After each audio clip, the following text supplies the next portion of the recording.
Welcome, Steve, to Metallarium Pages. It's a great pleasure to talk with you about Immolation, this new album, Acts of God, and more things related to the metal world. Starting, I will try to do my best to do a different interview, because usually the interviews go to who did the cover art, the composition process, what are you delayed 2 years or more years, etc., etc. For that, I'll try to away from those common questions and ask you about your perspective of the new album from Immolation. Starting with this, how different is this new album for you in terms of percussion and drums? Did you add any improvements with the new techniques and methods compared to your previous works in the band like Atonement and Kingdom of Conspiracy? That's a good question. I did have to deal with some weird things on this album that were different. I didn't purposely do them. It was just the way that the riffs were written.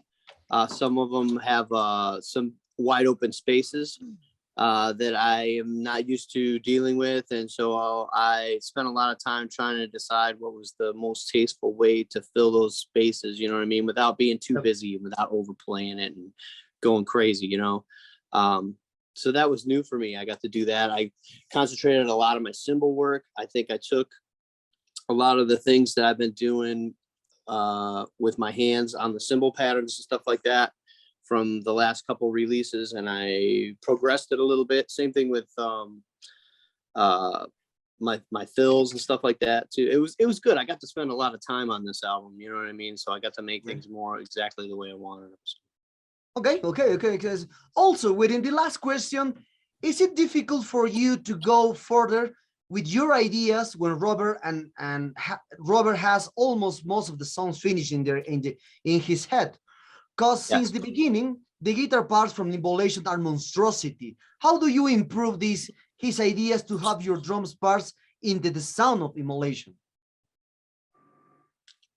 Excellent question. So the grooves that Bob has, that he sends to me, the groove ideas or the drum beat ideas or whatever, are usually pretty basic. Every now and then he'll add like a little thing in there that he definitely wants to be included in whatever I come up with, you know? So I just try to play the parts and accentuate them as best I can to make the most out of that riff, you know what I mean? So he's given me a very skeletal framework to deal with, and then I play it and feel it and play it again and experiment with it and try to figure out what am I, first of all, what's my body do naturally when I'm playing to it, you know what I mean, without any preconceived ideas, you know, really, other than, you know, the tempo that he's given me, and then see what works. And this, like I said earlier, this CD, this album, I got to really take my time with that, you know, and I spent a lot of time just recording my ideas and me playing different things over the parts to make sure everything was the best, you know what I mean, for that riff and that idea. And then I would send it all back to Bob and Ross for them to listen through it, see what I was doing with the drums.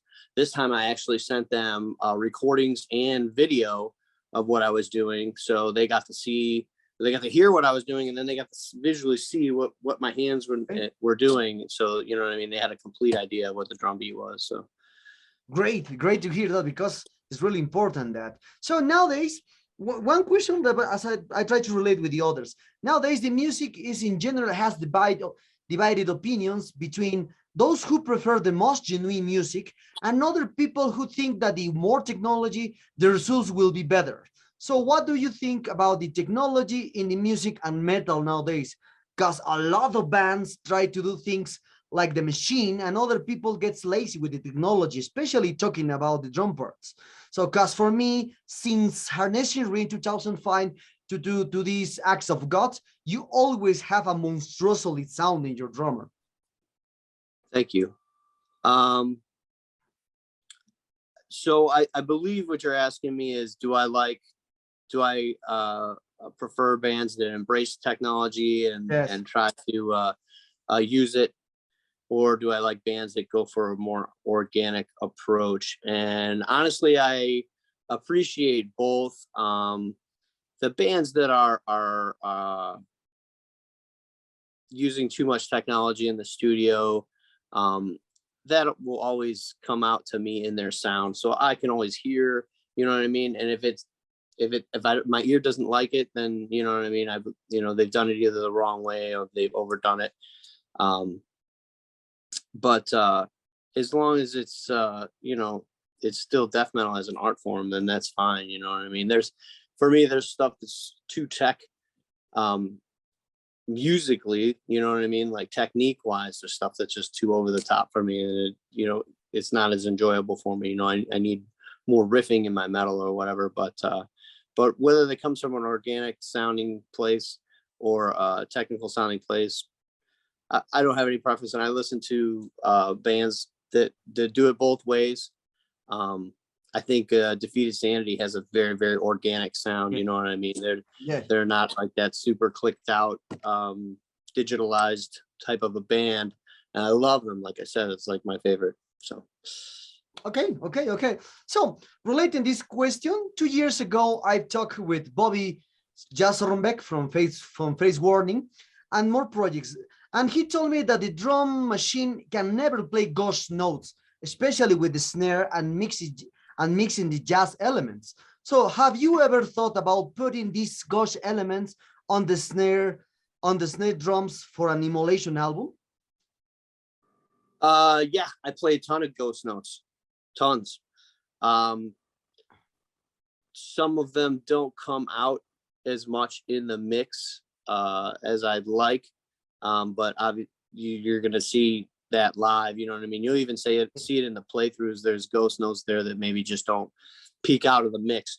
I have a lot of stuff going on with the drums, a lot of cymbals the whole time. There's cymbal patterns going on in every riff just about, so it may get lost. But yeah, I've been doing that for a long time. Majesty and Decay, I think, was when I really started to play with it. Trying to remember the name of the song because I do it in the intro, but that was something that was a technique that's Craig Smallowski used a lot, and added to his slithery kind of groovy style. So it's something that I use a lot too, you know what I mean. I always try to emulate that groove and that slitheriness that Immolation's always had, you know what I mean. Okay. So with the techniques that you learn on drums over the years, what do you do to not repeat by yourself on each record that you participate with Immolation? And is there a way to go further with the band in the sound achieved over the years with your ideas, especially in the drum parts? I'm sorry, I didn't catch the beginning, that first part of the question. Sorry. What do you do to not repeat by yourself on each record that you participate with Immolation? So, and is there a way to go further with the band or with Immolation in the sound achieved over the years since the 90s with your ideas, especially into the drum parts, go beyond the sound achieved over the years with Immolation? Yeah, definitely. I'm still developing as a drummer, so there's a lot of things that I'm actually looking forward to once they become part of my repertoire and using them in Immolation. I've been primarily focused for the last 5 years or so on double bass. Like I spend almost all my practice time practicing double bass in some way, because I broke my leg a handful of years ago, and ever since then it's just been, I've been trying to get that to a nice, super comfortable level. So I've been actually neglecting a lot of hand technique that, normally if I didn't have to work on the double bass so much, that I would have progressed a little more in that department. So I'm actually looking forward to, like I always am, to the next project, because there's other things that I want to add, you know what I mean? I got to add a lot of that stuff this time because, again, the time was pretty unlimited for me to develop the parts, which has never happened on an Immolation album. That's like the opposite of what it usually is. It's usually pretty rushed. or you know, there's a lot of pressure involved, and I kind of write stuff as quick as I can. So yeah, I got to experiment a lot more on this one for sure. Great, great. So for me, the concept of progressive death metal around the world with bands like Opeth, Cynic, Obscura, and more is completely wrong for me. So, because most bands that claim to do progressive death metal usually lose the power or the punch in the face that the death metal has when they decide to include the progressive elements, usually. So, but that doesn't happen with Immolation. I feel that Robert's guitars and your drums have progressive elements in many schemes, many rhymes, but the brutality is still there, whatever song that you play from Immolation. Therefore, how does Immolation maintain the mutation between technical, progressive, and death metal without losing the essence of the last mentioned style? Because for me, you are the one of the few bands that played the exactly meaning of progressive death metal around the world.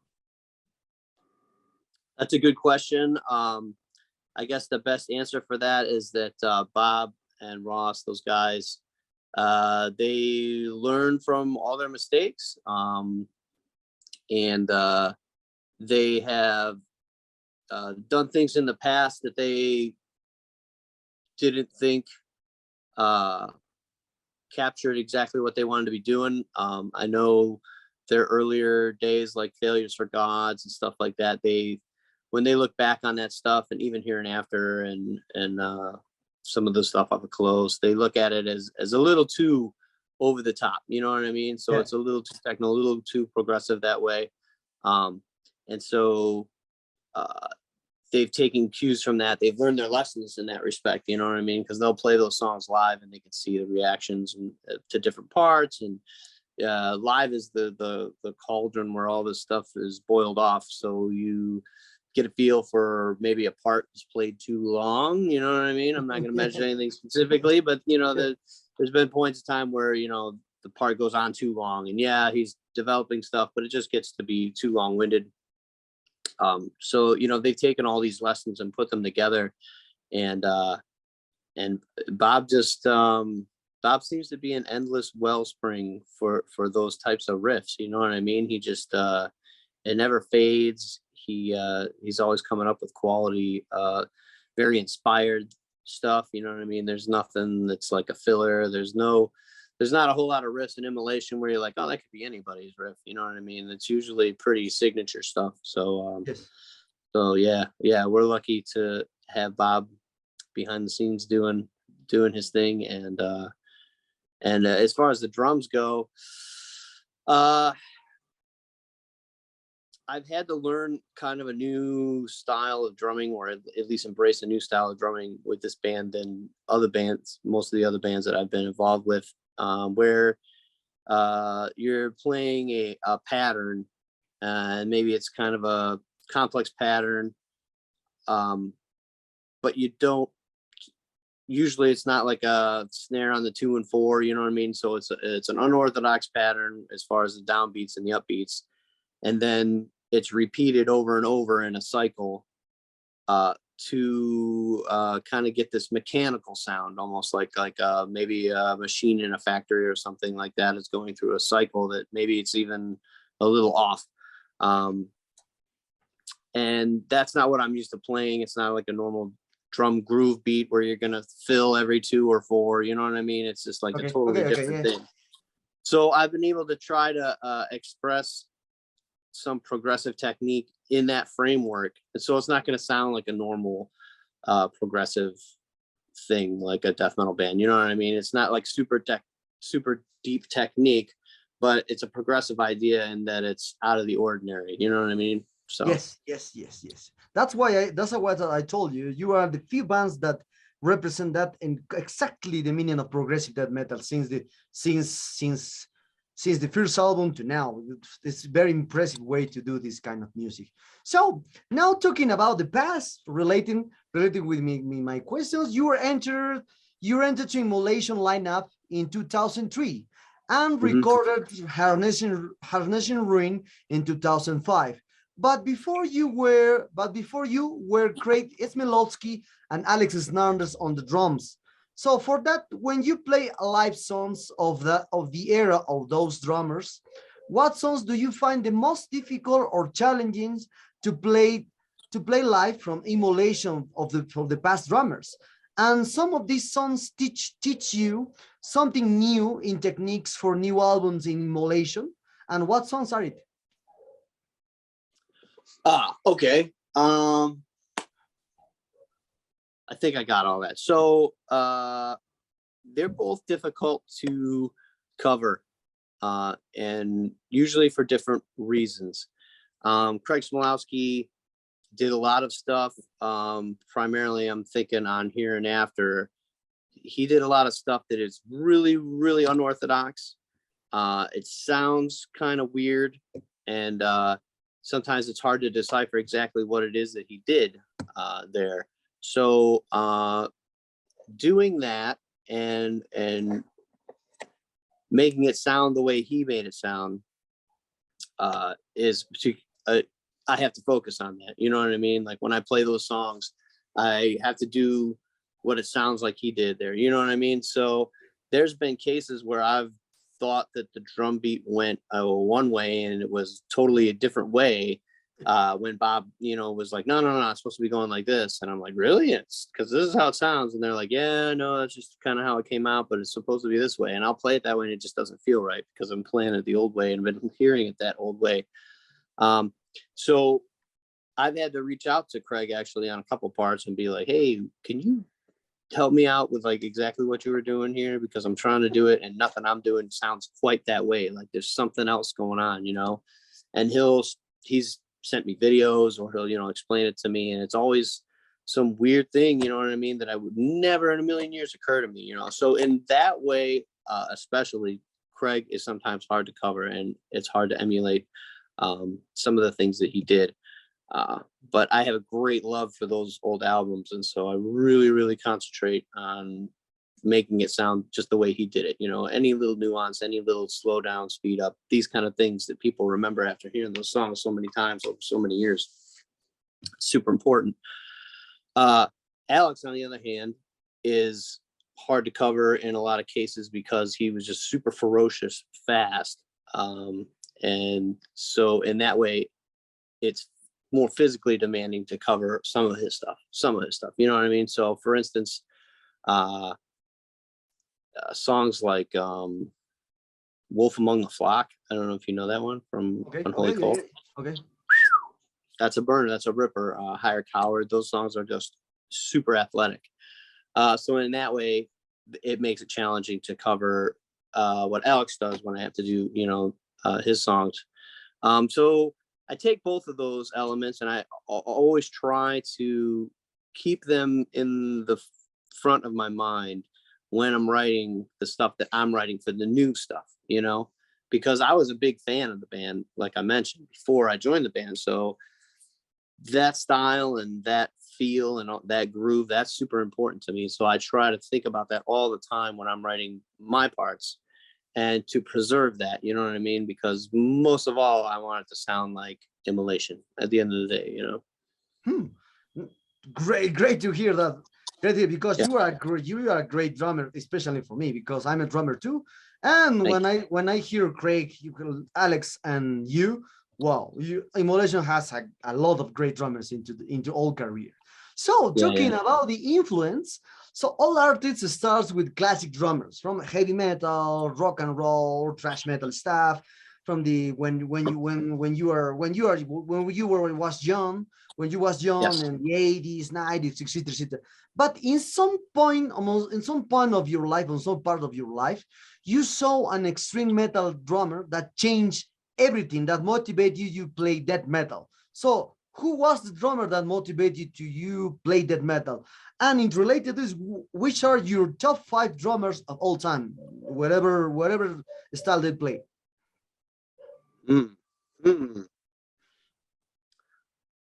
It's hard for me to nail down exactly which drummer it was that really, really made me want to start playing. I'll have to say, I had to say Paul Mazurkowitz. When I heard the bomb blast, the double bass blast that he played, I was just like, that is the most brutal beat ever. But you know, I started listening to him right around the same time as I started listening to Steve from Deicide and Mike from Suffocation and Pete.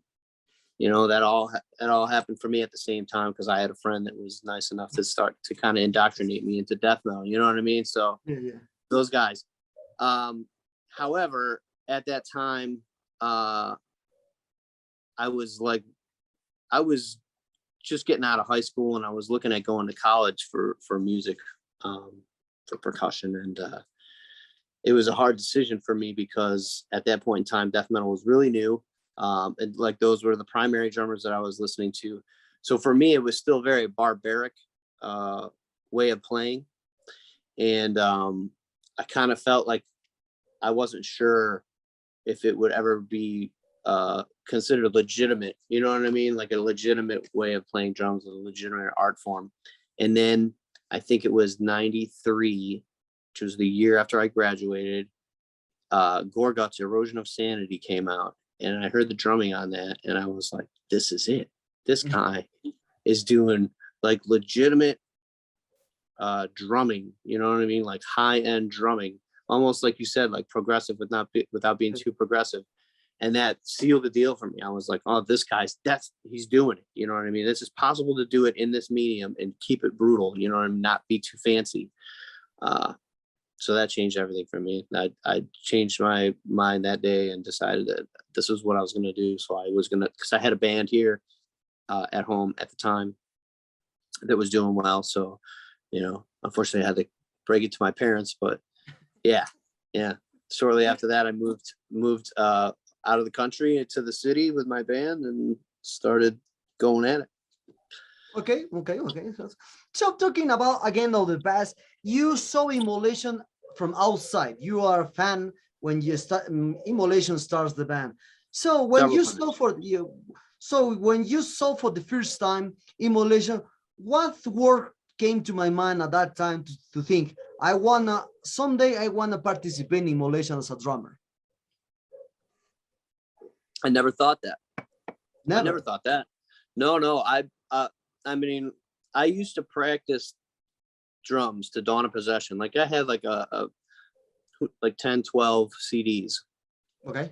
At the time that I used to just play. That was practice for me. If I wasn't practicing with my band, I would just play through those CDs, played every single one of them. You know, Effigy of the Forgotten, Dawn of Possession, Deicide Legion, you know, whatever, Cannibal Corpse album, etc. And that was just my practice. And so Dawn of Possession was one of those. So I loved the band. Craig Smallowski was definitely a very formative influence on my drumming and my style. But I never had any aspirations to join that band. You know what I mean? Like it was when they called me to play, it was completely out of the blue. And I had to make a decision that day. And 3 days later was when the tour started, or 4 days later, I said, rather. So there was no premeditation at all. And at that point in time, I had been asked to play with a couple other death metal bands, some bigger death metal bands, and just shut it down because the band that I was playing with here in Cleveland was doing well enough that I thought, you know, we're going to do this. We're going to be fine. We're going to do it on our own terms. I don't need to bail and go play with this other band. You know what I mean? So yeah, it was kind of just off the cuff when they called me. I had never had an aspiration to be, you know, part of that band or whatever, but I would go to the shows. I was always at the shows, and I had met those guys a couple times, not met them, but, you know, I would go to the front of the stage and shake their hand after the show and be like, great job. You guys are awesome. You know what I mean? I remember even waiting for Alex to come out from behind his kit. That was the last time I saw him live before I joined him. You know, I shook his hand. I told him, dude, you did a great job. You made all the old sounds, all the old songs sound just like, you know, Craig did and shit. I gave him that compliment. I remember, but I never ever thought about joining them. I never ever thought they would need me. You know, it was just one of the craziest phone calls of my entire life when they called me. So Okay, well, nice to hear that. Nice to hear that. Very, Yeah, very yeah, amazing story. So, yeah. as I said in the first question, we will talk about other matters into the metal world. And the Sure. metal world, with new technologies, with new facilities for the listeners to hear new music by the streaming services like Tidal, like iTunes, Spotify, and more things related. So, where this new generation prefers to hear one, two, three, at maximum four songs in an album. So for that, what does band needs to do to improve or encourage to listen to all songs from an album? Write a solid album. You know, yeah, that's a tough question. Yeah, I mean, I think that unless the whole album was good, I would probably be the same way. You know what I mean? There's so much good music out there these days, and it's so accessible. It's really hard to sit around through a bad song. You know, if you know, there's another song you want to listen to. So yeah, right.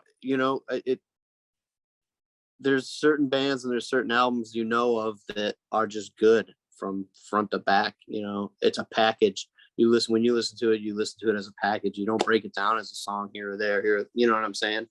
No. I don't want to. I could name albums. You know what I mean? I'm sure you know what I'm talking about. But I think that this new album that we did is like that. I don't think there's any weak songs on there. So hopefully people are going to go nuts for every song. We'll see. So far, the first two have done really well. We released those first two, and people went nuts for the first one, and people are saying that the second one's even better. So I've got high hopes. Well, I've listened all album. I bought my pre-order from Nuclear Blast, and that's a great one. I love the album. I'm a huge fan from Immolation from the 90s. Oh, you heard the whole thing? Yes, I hear all the time. Okay, great. But when I do interviews, I prefer to talk about other matters. No, especially for the last album, because the album you answer a lot of things about the new album, the composition process, the cover art, this kind of stuff. That's why yes. I ask you about other things. So about other things. So gotcha. As relating to the memories, especially for me, when I saw the first time Immolation was 3 years now, in 2017 here in Peru. And talking about this one, what are your memories from the last tour here in Latin America? What kind of anecdote can you share with us and Metalero readers? Perhaps one in Peru. Memories from my last Latin American tour. Oh, that was amazing. Great times. We played Bogota 2 nights in a row. That was insane. That was great. What a good time. Yeah, I remember I was exhausted the whole time. It was like boom, boom, boom, boom. We were playing the show every day. Yeah, I remember. I think we were in Recife, Brazil. Okay. And I thought we were in Sao Paulo. And I was saying something to the guys in the van. I was like, I don't remember this last time we were in Sao Paulo. And they're like, well, that's maybe because we're not in Sao Paulo. But it was a great time. I always love going down there because the fans are over the top. The fans are super enthusiastic. Lots of hugs and stuff after the show and before the show. You know what I mean? The fans are great. Just always a great time. You know what I mean? They're always super excited for us to go there. So I've always been excited about that. I think the first show we ever did in South America was in Santiago, Chile.